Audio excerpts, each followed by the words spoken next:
Good afternoon and welcome to More Meets the Eye. I'm your host, Blind Prime, and this is my co-host, Cream the Cat. Hey, Cream. Who's a good Cream? Go on, Cream. Don't knock anything over. You cat. Hi. I hope all of you out there are having a wonderful day. I know I am. It's beautiful weather outside. Wonderful, wonderful April season, at least down here in the sunny state of Florida. I have this guide for you today. Transformers Legacy United Gears. Yes, G1 Gears. We finally get Gears. We've been wanting for Gears since Earthrise. I think there was an image of Gears in the Kingdom poster from what people said, and we have all wanted Gears. Even Cream here has wanted Gears, haven't you, Cream? Nah, I'm lying. He doesn't care. He just wants food and sleep and to chase a lizard outside. Who loves chasing lizards? You do. Yes, you do. Yeah. You are the bane of lizards. Anyway, today's video is all about Gears in his robot mode. Here on Blind Prime, in our More Than Meets the Eye videos, we will either discuss the vehicle mode or the robot mode. We do 3 videos for each transformer: vehicle mode, robot mode, and transformation. 4 videos if there are more transformations, 5 if there's more transformations, and so on and so forth. I dread the day that the Robots in Disguise Megatron comes out, because what has he got, like 9 transformations or something? That's going to be like an entire week, if not more, videos. If that thing ever comes out, won't that be interesting? Hell, tune in for that day, I tell you that. All right, so I'm very, very, very happy about this guy. This thing is just wow. I have been dissatisfied with many Transformers that they've come out with. You know, it's about 50-50 on the dissatisfaction rating, because I just, there's things I dislike about them and stuff like that. I'm a little harsh sometimes. Other times I'm really giving. You know, when I love something, I absolutely love it, and that's the case here with Gears. I absolutely love this guy, and we're going to talk about him today in depth. Of course, you know, if you don't mind, please go below and hit that like, share, and subscribe button. Each one of those things goes a long way to helping me raise awareness for the blind and the visually impaired through my use of Transformers today. And you know, everything you do helps the algorithm reach individuals who may not even know, you know, that blindness exists, or individuals who think that blind people can't do anything like take a look at action figures and enjoy action figures. I've come across that a lot. You know, people going, well, I didn't think a blind person would ever enjoy an action figure. Wow. So that's what I'm here for. Raise awareness. Let people know that blind people enjoy things that you sighted people enjoy as well. So let's talk about this guy that I really enjoyed today, and we'll end the video with some comparisons, because I've got all the mini-bots so far except for the repaint of Cliff Jumper. I think it's Bug Bite. I do not have the Bug Bite. Or is it Hubcap? Maybe it's both. Yeah, there's a Bug Bite and a Hubcap. I do not have either, and they're both repaints of Cliff Jumper. But I do have all the rest, and we're going to do a compare and contrast at the end of the day's video. But first off, let's talk about this guy's articulation. I love talking about articulation first, and there's some cool stuff about this guy. First off, he has got one 360-degree rotation in his wrist for his hands. How cool is that? He can wield a sword very well. But it's Gears, and he doesn't ever do anything like that. So it's just like, wow, you gave the robot who seems to be like the least active some very active joints. He also gets double jointed elbows. Like, what? Double jointed freaking elbows? Yeah, double jointed elbows for the win on Gears here. Not many Transformers get double jointed elbows. He has full 360 rotation in his shoulder. His shoulder can raise up to 90 degrees if he were to raise his arm up, which is kind of a shame, because we can all raise our arm up like, really far. He just can't.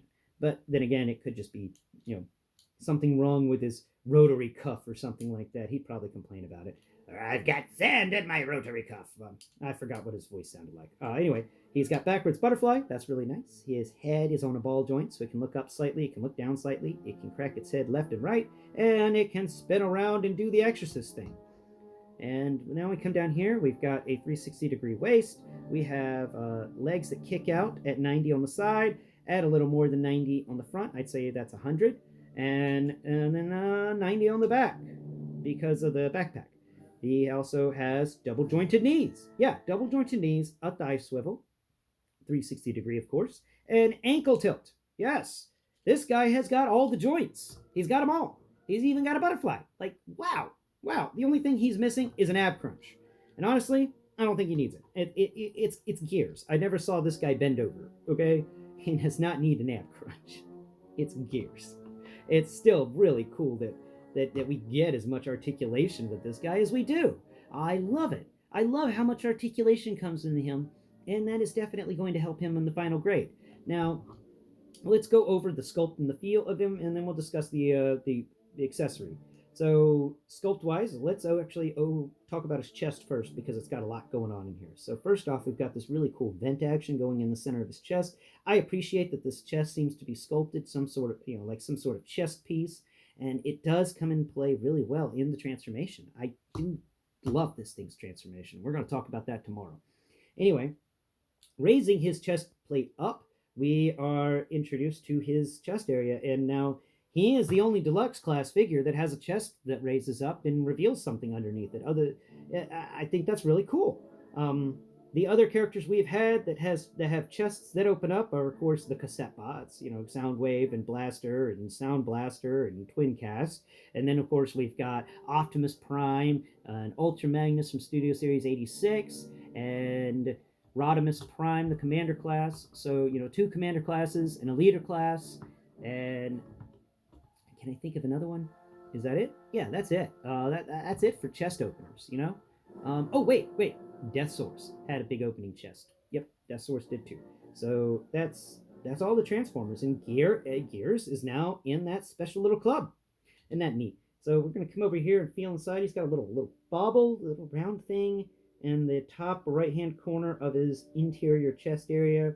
And then it's just, there's some grooves in there. There's some added textures. Like, I've heard people talking about how much they wish they had, painted a little bit in there so that, things would pop better. But for the feel of it, everything pops, at least for the blind guy. And I'm like, oh yeah, no, everything in here is amazing. This is cool. The only negative I have with this inner chest area is if this little round bauble thing wasn't at the top right corner of this chest piece, you could actually fit in the cassette tape from Core Class Soundwave in there. So it's a little annoying. I wish I could remove that piece and actually put the Soundwave cassette in there. It's Core Class Soundwave, of course, and it just doesn't work. The cassette doesn't stay in there, and when you close it, this thing won't close all the way, like halfway closed, and bits of the cassette are going to stick out. It's not pretty. Somebody said that you could do it. I tried it, and it did not work. Unless, of course, I missed something, and in which case, please go and below in the comments and tell me what I did wrong with the cassette tape from Core Class Soundwave and why it won't fit in his chest. There could be a thing there. Anyway, that's his chest. I think it's really cool. Now coming up here to his head is big and bulbous, kind of like Sunstreaker's head, except where Sunstreaker's head had a bunch of vent action going on the sides. This guy's got nothing. He's just got armor, and then he's got this really expressive face. He's got a really nice nose there, big nose actually, big ol' eyes in there, and of course that grumpy mouth. He's such a grumpy little guy. Anyway, let's continue with the sculpt work and talk about that. We've got these arms are very sculpt-less. Like there's not much sculpt work going on. There's not many textures. There's a little bit of texture in his arm, but it's just enough to be like it's a robot's arm. But there's not really anything popping happening in his arms. It's very rectangular, very square, very boring. All right, so we're gonna, but it's not a negative boring. It actually works for this figure. It's really, really nice. All right, so moving on, we've got his big old backpack. His big old backpack is huge. It is a big one, but not as big as the RC backpacks at least. And it does, it doesn't weigh him down. So unlike some figures with a big backpack, he doesn't constantly fall backwards because they didn't, address the weight issue. No, they did address the weight issue with this, and it's wonderful. They really, really tried with this character, and it shows. Put that gun back in there. We'll talk about the gun towards the end. So this thing, his backpack feels really nice. It's got some really great textures in it. You got the I think that's the front of the vehicle mode vents going on there on his back. It is really nice. The wheel wells that are on either side, they're good. There's also 2 siege ports on his backpack, one on either side. And coming down here to his legs, we've got a thigh area that his thigh belt area is really, well done. It's It's minimalistic. It's minimalistic indeed, but it works. It does, and I do enjoy it. It's smooth. There's not much going on there, and we come down here to the thighs. The thigh actually has this peg in it, a little rectangular peg sticking out, and some more textures to it. I do enjoy it whenever they do something with the thigh, even if that is this little, you know, siege or this little rectangular peg sticking out of it. At least it's something going on with the thighs. I enjoy that. Now coming down here to the legs, we've got some armor sculpt work going on the legs here. There's some nice little metal work happening there. It seems like the metal's been folded over something and then, you know, spliced or slipped underneath this clasp that's like a piece of armor in front of his knee. That's really well done. And he's got these shiny shoes that are a little thick, but no vents on the ends, which is a bit of a shame. I love my vent action. I love my vents. Anyway, coming around here to the back for his legs, we've got some really clean back of the leg action going on here. This guy doesn't have hollow spaces. Like he doesn't really have any waffling. I've looked, okay, I've looked everywhere on this guy. There's no waffling happening on him, which is just so amazing. It's really cool that they didn't even waffle. Um, Now on the back area, there is something that I think is a missed opportunity here. Now I'm going to tilt the leg so those of vision can see it better. What I'm talking about here, in the back of the leg, we've got this little panel that comes out that has the wheel well in it for vehicle mode on the side of his leg. But it would have been cool if we had the option to fold that. Like if they put a little joint going down the middle of it, right above that wheel well section, then this entire back of his leg could actually fold flat against the back of his leg. Well, the entire side of his leg here that sticks out further than the back of his leg could fold flat against the back of his leg and make this robot a little cleaner. Though I think they were trying for animation accuracy, in which case, yeah, I think those things stay. But it would have been neat to just have the option to fold that piece over if we wanted to. But I'm not taking any points off for that. I'm just pointing it out as something that could have made this guy a little better. But honestly, at this point, I think he is in the masterpiece scale. He is, well, at least not in height, but in just versatility and wow, the way it feels in the hand. This guy feels good in the hand. He's got some weight to him. Do the wiggle test. How's he doing? Stiffness wise? Oh yeah, he's very stiff. The only thing wiggling are the wheels. That's cool. Well, wait. No, okay. I was worried that leg was a problem, but no, it's not. So that is Gears. Overall rating for Gears here. I forgot to talk about his gun here. His gun's really neat. It's not too long. It's got a thick barrel, and it's got an iron sight on the front, and it's also got this long ammo clip right behind the barrel area in front of the grip. I think that's kind of neat. Give him this gun. He can hold it in his hand, and now he can spin his hand sideways and hold his gun like a gangster. Oh yeah, this guy's fun.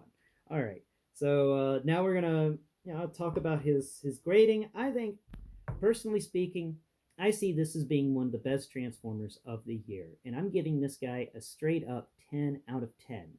And it might be a little biased because I did enjoy Gears as a kid. I did like the episodes with Gears in it. I thought he was a fun grumpy puss, and it was nice to have a grumpy person around. It just made it feel more like my family. You always got that one grumpy uncle, and that was the case here. So he made me feel nice. 10 out of 10 for the robot mode without fail. Now let's do something fun to finish this video out. I know everything so far has been fun because I've been talking about Gears. I love this guy. Let's bring in his other his mini-bots. Other mini-bots. We've got Warpath here. We're going to compare Gears to Warpath. We see that Warpath and Gears are very similar in height to one another. Very, very similar. But Warpath is just a smidge taller. Just a bit taller than Gears. We point them head to head, and the top of Gears' head comes to the neck. The neck of Warpath. All right, now we're going to put them back to back, and there we go. Nice, nice, nice. Very cool. We're going to set Warpath over here, off to the side. There we go, Warpath. You can stay there. Let's bring out Huffer. Here we go, Huffer. Okay, Huffer and and Gears. Little comparison going on here. Let's take a look at Huffer. Huffer's got his shoulders are just slightly taller than Gears. We're going to put them face to face. And Gears' head is not as tall as Huffer's head. But Huffer can't look over his head. That's just how small the difference is between them. But comparing them side by side, I think they look really nice. I think this is an additional, really wonderful thing. I do also like Huffer's shield. I think it's a lot of fun. We set Huffer there onto the side. Who's next over here? Who's next? Who we got? We got this guy. Brawn. Yes, Brawn. All right, so we got Brawn here, and we're going to compare Brawn to Gears real quick, the robot modes, because these are some really nice things going on. And somebody said that Brawn and Gears are very similar because they were like, oh, it's obvious that Gears is just a retool of Brawn. And I'm like, nope, not at all. There is nothing similar between Brawn and Gears here, not even the arms, okay? Because Brawn doesn't have double jointed arms, Brawn doesn't have double jointed knees. Brawn is a completely different transformation and a different beast. There's nothing similar between the two, and I'll stick to that. I know you would think they are because how similar the arms are, but the arms are different. Everything about this is different, though they are at a good height from one another. They're actually matched. So wait, are they? Oh no, I'm sorry. Gears is slightly taller than Brawn in this one instance. Look at that. Gears is just a little taller. So we're going to set Brawn over here off to the side. And now let's bring out the next one in the list. We've got ourselves a Cliff Jumper. Yeah, Cliff Jumper. Now, Cliff Jumper is definitely smaller than Gears here. Actually, Cliff Jumper is really small compared to Gears. Gears can look over the top of Cliff Jumper's head, but it just works for these mini-bots. And we're going to set Cliff Jumper over here off to the side to join his fellows. Now we're continuing down. We've got a Cosmos. A Cosmos is the biggest mini-bot so far, and you can tell that by Cosmos being like how the difference between Gears and Cliff Jumper is the difference between Gears and Cosmos here. Cosmos being the biggest mini-bot, I believe, so far. We'll set Cosmos off to the other side. Set him in the back a bit so he can look over the heads of the other mini-bots. Now, let's grab ourselves a Bumblebee. We'll wait on the Bumblebee because we've got to stack them right? Yeah, who's next? Who's next over here? Beachcomber. That all Beachcomber. Now we're going to do a comparison with Beachcomber. There we go. Beachcomber and this guy looking nice. Beachcomber's just a smidge taller, but not by much. Not by much at all. They are very nice, though Beachcomber is a bit of a cleaner bot. He doesn't have as big of a backpack. It's just, though it works. Gears having a big old backpack just works for the grumpy old Uncle Dude. We're going to set Beachcomber off to the side. Boo boop ba doo boo. And here we go. We've got ourselves a... Wait. Who are you? Oh, Pipes. Alright. Let's take a look at Pipes compared to Gears here. And Pipes and Gears are... well, Pipes is just a rework of Hover, so we're not really going to get much different there. Of course, I got the checkered flag from Cosmos hanging out on the side of Pipes because I figured, Pipes is going to be the one with the flags. We're going to set Pipes over here with these other guys. And who do we have left? We have a Bumblebee left. Yes, we do. And finally, Bumblebee and Gears, which is very similar to the Cliff Jumper and Gears. Very, very similar. Yeah. And that's all the mini-bots so far, except for Hubcap and Bugbite. I hope that everyone has been enjoying today's episode, and I hope that, we get more of these mini-bots. We have a few more to go. I know that we still need Wind Charger. I really hope we get a Wind Charger soon. Pardon me. I hope we get a Wind Charger soon, because I really want a Wind Charger to add to this collection, and the others. This is really exciting, and of course, I want my A10 Warthog, because I think that's one of the coolest the coolest planes ever made, and it'd be fun to have a Transformer in them. So here's hoping that we get Power Clyde and Wind Charger in the future, and of course the other ones that we still haven't gotten yet, but we are close to getting all of the mini-bots, and isn't this exciting? Thank you all so much for watching today's video, and of course, it's not one of my videos without me knocking something over, right? So tune in next time, and Kream, don't fall off the table. You're going to rip down my entire tablecloth and make a very, very bad day for me. Yes, I love you, little guy, but you have got to remember you have claws and you can ruin things. Yes. Who's a good co-host? You're a good co-host. Until next Prime, thank you all so much for listening and or watching. Bye-bye for now.